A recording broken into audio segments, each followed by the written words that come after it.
Guys, I'm going to talk to you about something that it comes up a heck of a lot, and that is qualification and leads, right? A lot of people have the mentality that if a lead is difficult to get through the door with, that it's a bad lead, right? They want that lead that's warm, that will let them in and talk to them immediately without any effort or any work. The truth is, those are bad leads. I mean, in general, broadly speaking, I mean it. They're bad. You know what? I don't know the best possible lead you can get is a lead that you have to fight for at first, right? You have to do a lot to get them, to let you do a demo, but becomes a golden prospect at that point because they're not shopping for anything. And you're the only person in that sales arena. This is something that I think it dawns on extremely few people.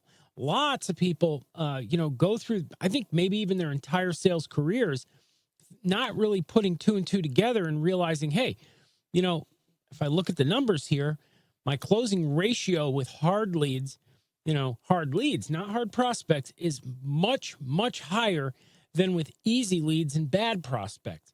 Lots of the time, if you think about it, if you step into the shoes of the prospect, right? If a person has tons of time and is willing to give that time away to anybody, willing to just book a demo and is all friendly and wants everybody coming in, isn't that a bad prospect, logically speaking? Because people in business who are successful and have money to spend in marketing and are, doing well for themselves, they don't have lots of time, and they're usually not fans of salespeople. They don't want to sit there and just entertain people selling them things. That's not their mentality. That's not their outlook.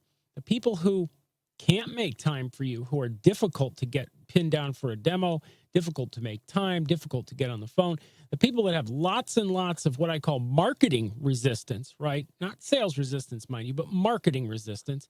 They're difficult to get through to. Those are the people that once you do get through to them, there's nobody else in that sales arena.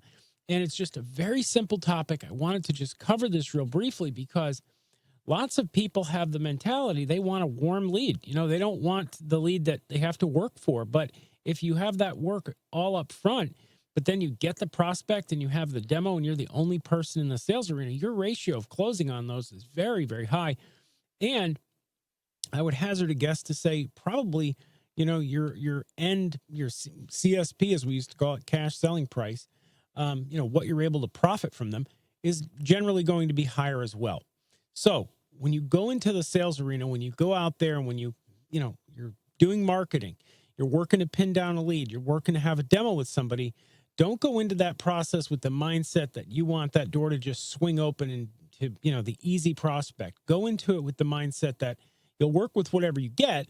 Okay. But if it's hard at first, if it's difficult, if it takes 5 phone calls to get through the gatekeeper, it's worth it because every time you're getting rejected, in the end, most salespeople who don't have thick skin are not going to call back. And it's going to be a smaller and smaller and smaller crowd of people that are going to ever get to demo this person. So be that person, and don't be afraid to, I don't like to say hound. I don't want to encourage anybody to really bother people, calling them constantly and driving them crazy. That's not what I'm advocating either. But I do advocate people to be aggressive, to be persistent, to, follow through and to do everything you can with the leads that you have. A lot of people, most salespeople, it's the old 80-20 rule. The lion's share of salespeople are weak. They will not call back. They don't take rejection well. They're not willing to fight and work hard for that lead. They're looking for something that's a free lunch. And that's not how it works in the real world. In the real world, when you're out there, success favors the bold. You have to work and you have to, go for that, go for the money that's there, go for the prospects you have. Anyhow, that's going to wrap up this video. It's just a quick tip from Jake here at Rocket Driver. And if you like this video, give me a thumbs up, hit that bell, go ahead and leave some comments. I'd happy to respond to you down there if I get a chance to see them. And to learn more about Rocket Driver, go to rocketdriver.com. See you in the next vid.